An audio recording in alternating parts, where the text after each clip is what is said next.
Hi everyone. So I have a list in front of me of the most Googled places in Atlanta to go to if you have kids or if you're traveling here. And I think I've been to all of them multiple times.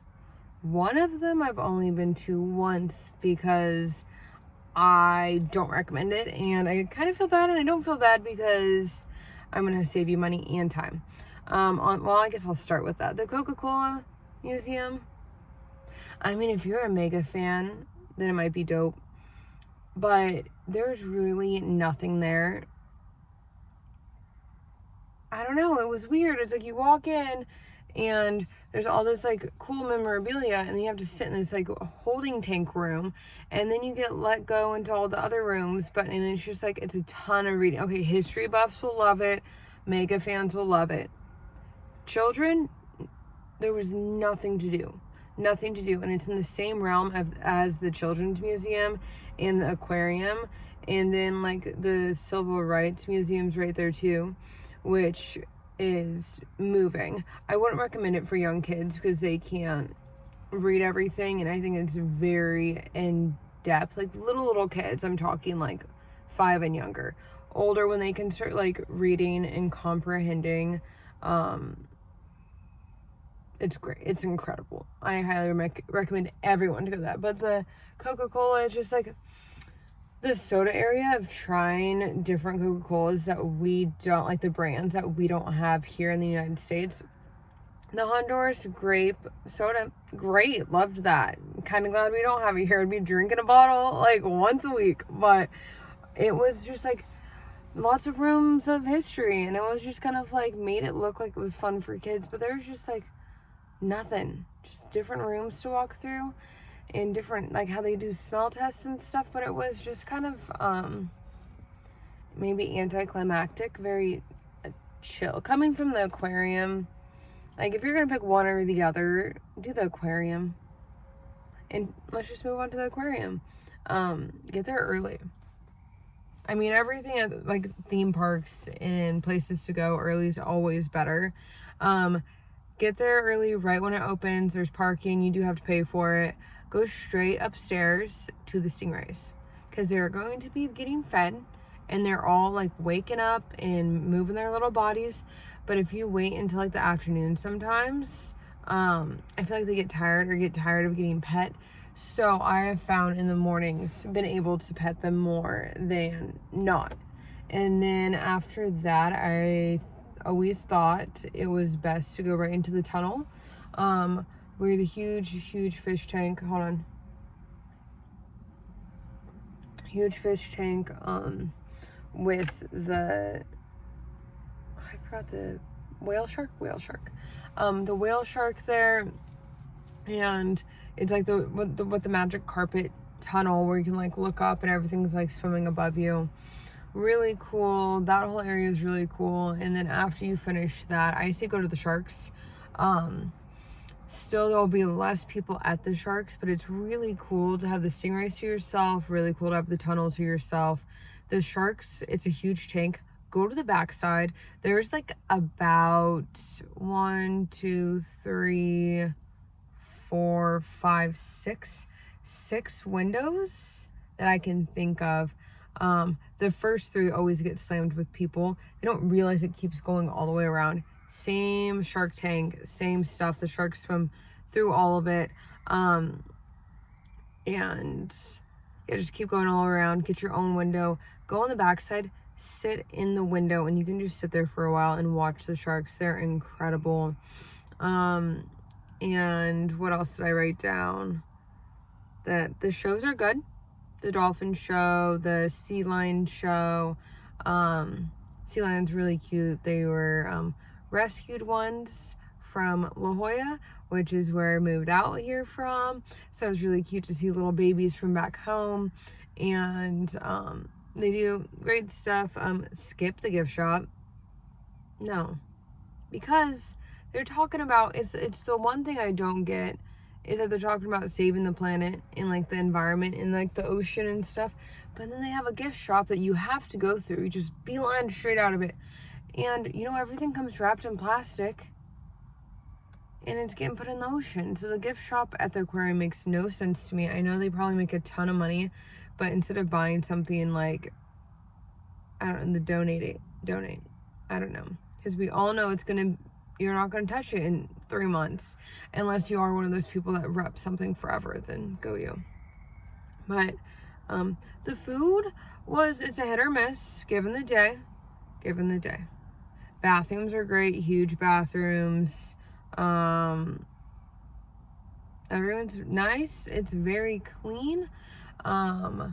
They do have a 3D VR thing that's pretty cool. I haven't done it, but there's always a line, and I've known people who have done it and they said it's cool.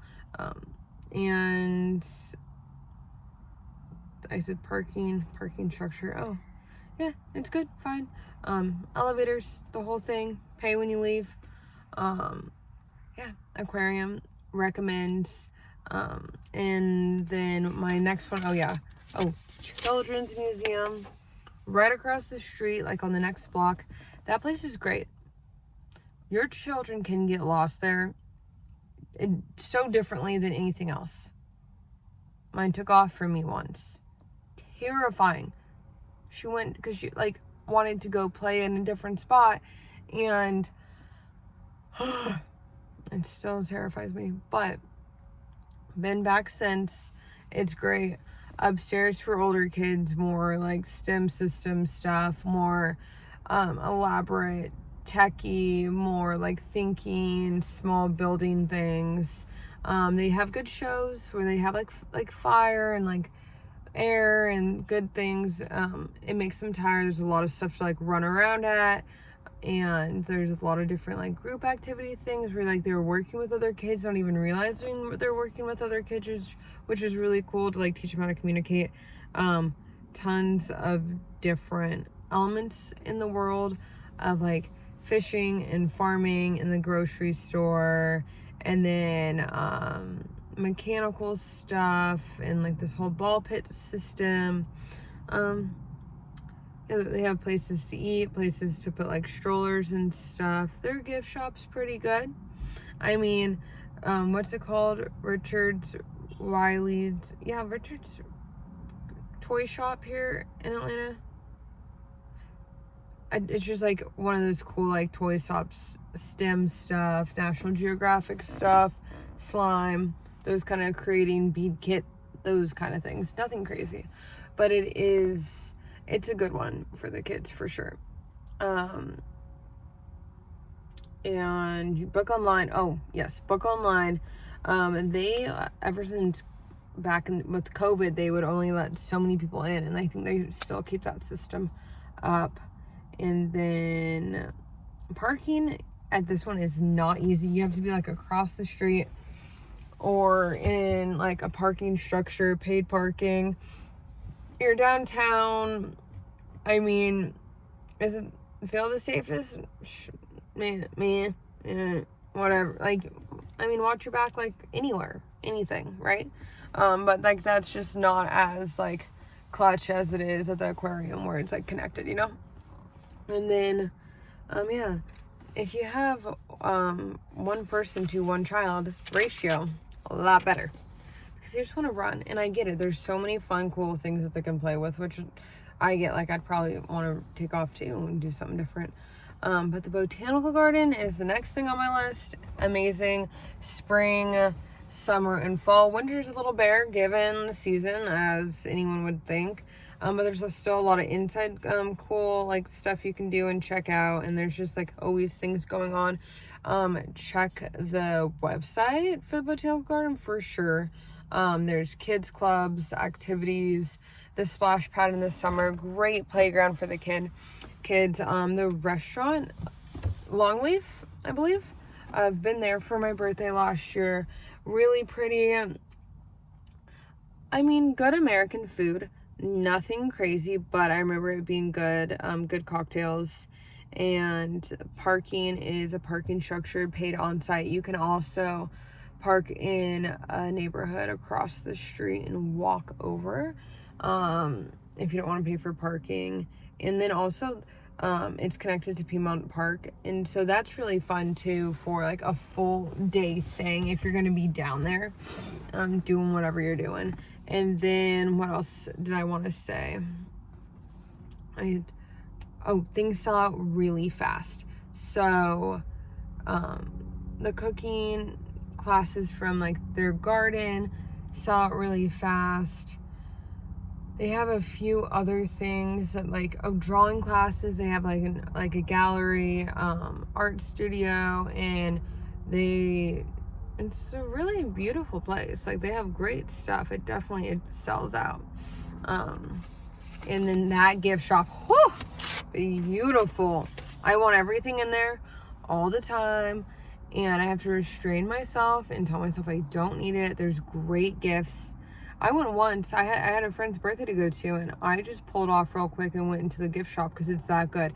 It's like one of those where you walk in and there's like a million things, but everything's like in different sections. Like, there's like a whole like mushroom section, and there's like a honey bee section, and a butterfly, and then there's like a kids section, and there's like a cocktail making section, and then like a dog section, animal, cats. Like, they real good.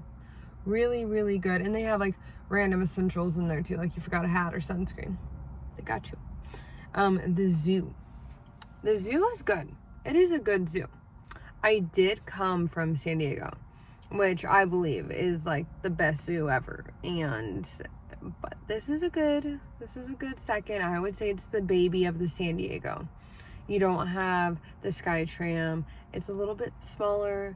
You're not in like Balboa Park. You don't have the view of, okay, I need to stop comparing. They're both very good zoos. I like the flow of both of them a lot.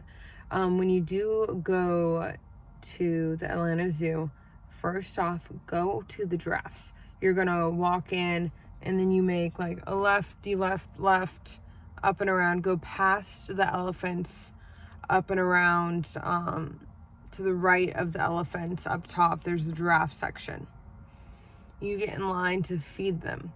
It is so cool. They come out with their big old long tongues and take the lettuce, and their tummies will get full, so go do that first. It's in the morning. They're still hungry. They're saying hi to everyone. They're very social, very cute. And then after you feed the giraffes, then go check out like the monkeys and the gorillas, and they are very active, very social in the morning before it gets too hot.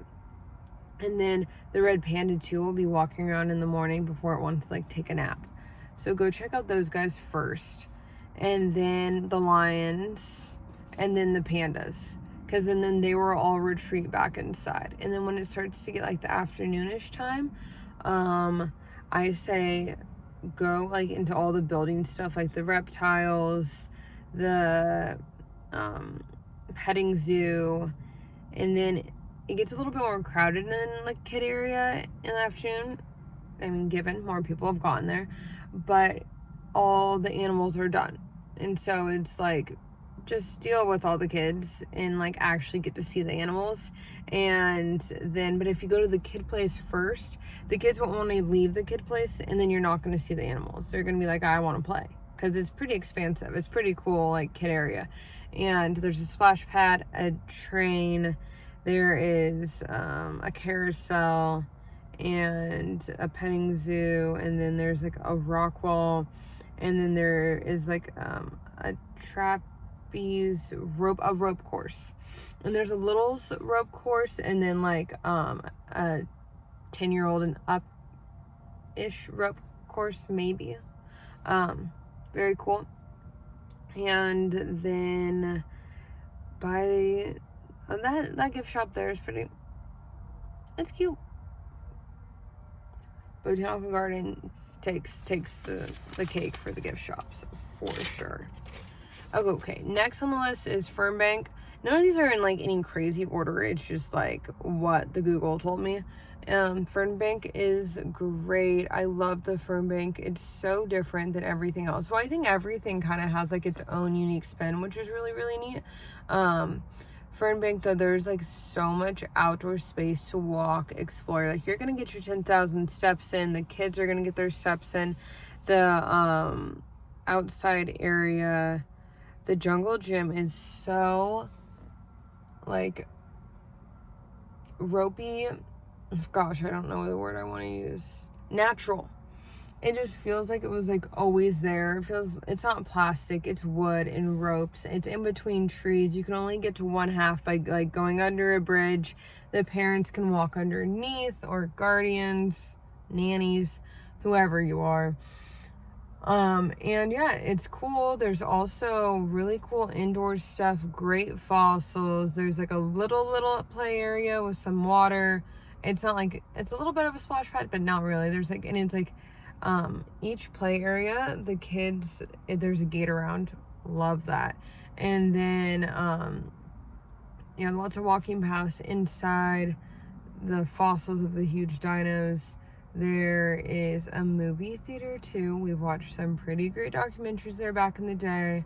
And then there's also some play stuff upstairs that's interesting and cool. Their kids can run around.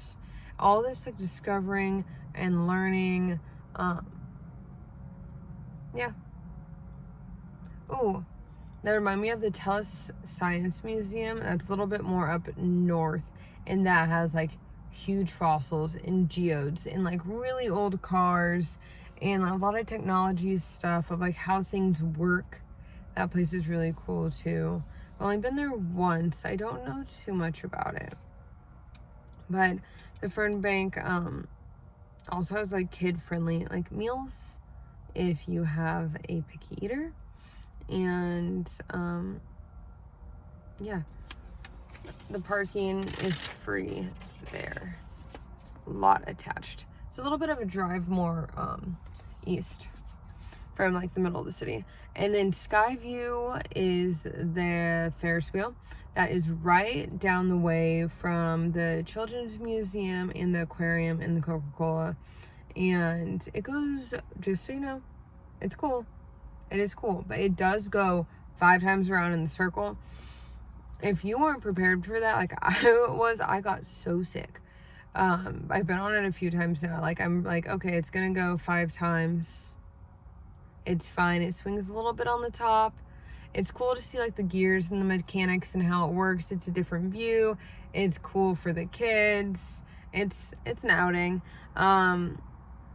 You take a picture before, and they try to sell it to you at the end, and that's about it. So yeah, that's a good view. Okay, my next one, oh, the Illuminarium. So this is by Pont City Market, like Beltline area, and it's just like a big building, and I think there's like food area. I've never gotten food there though. They kind of made like a birthday thing, drinks. I'm not 100% sure about that part.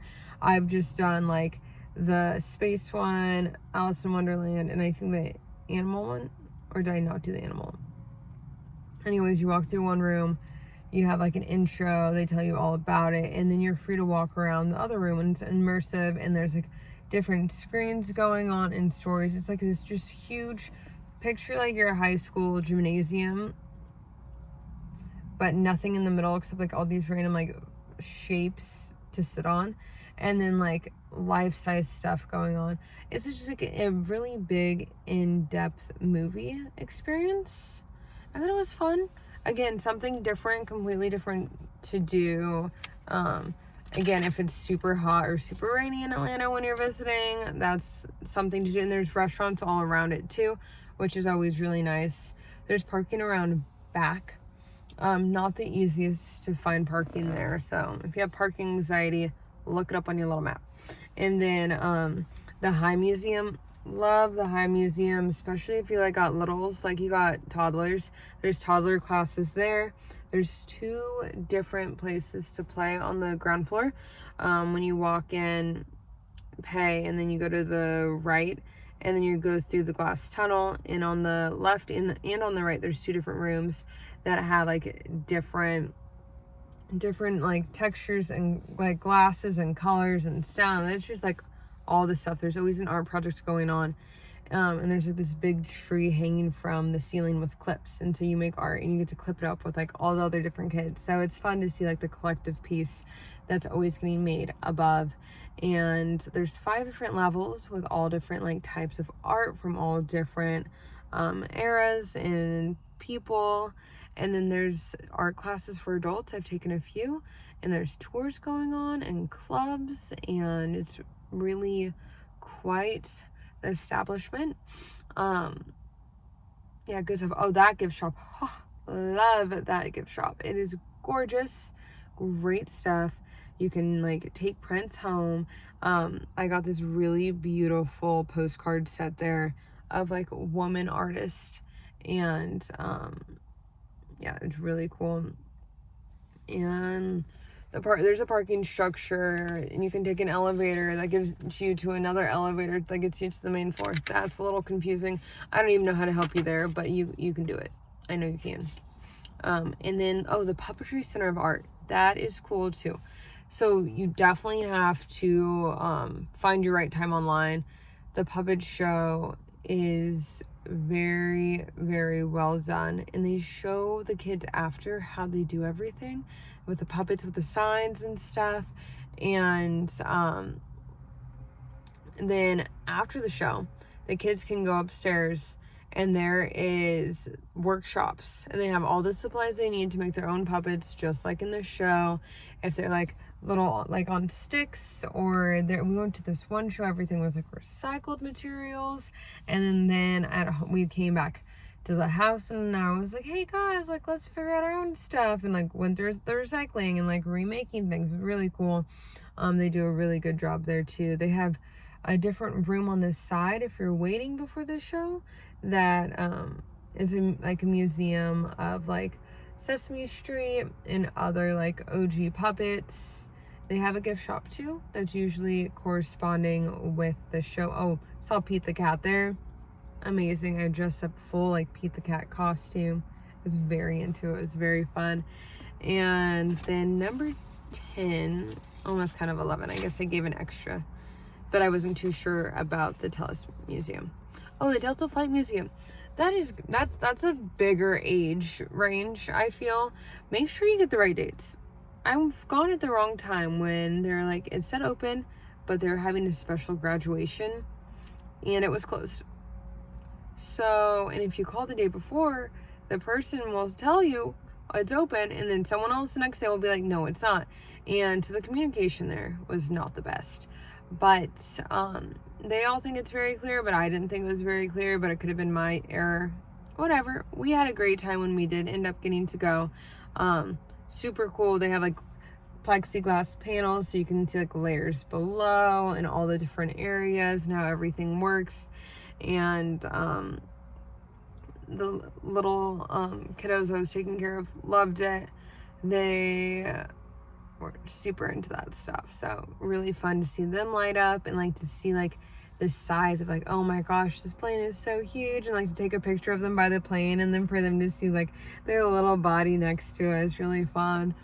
And let's see, did I write anything else down on that? Nope, that's all I wrote on that guy. Oh, what'd I write? A season pass. Of course they all offer season passes, right? I suggest kind of, if you're thinking of getting a season pass, go to a few places and see kind of like where like your kids vibe, and wherever they're like super into at that moment, do that place. Do not get multiple season passes at once, because then you're going to feel so obligated to go to every single one, and you're going to be exhausted. And because I've made that mistake years back. And yeah, because they're gonna go through a phase and be like, let's say it is all about the Children's Museum for a month straight, and like that season pass is gonna like pay for itself 3 times over, and then they're gonna get burnt out. But it's like, you know, when they have that favorite book or that favorite TV show, and it is that, and you're like, you know what, let's just, if that's what you're into right now, then let's do it. You know, sometimes you gotta pick and choose your battles. And it's not that it's good or bad, but it's like you also don't want to like drag someone to something that's like not someone to something that's like not fully stoked about it, you know? So go where they're thriving, I think, you know? And of course, there's like amazing parks all over and fun places to eat. But these were like the most top, like, Googled places that I thought I would touch base on. There's a few I didn't add in, like the parks or an escape room with it, like kids. No, I think that would be a form of torture. Be like way too much. But yeah, so I hope some of these little tips helped. And if you have any feedback of these places that you want to share with people or that you think would help me in the future, please like let me know down below. Yeah, bye.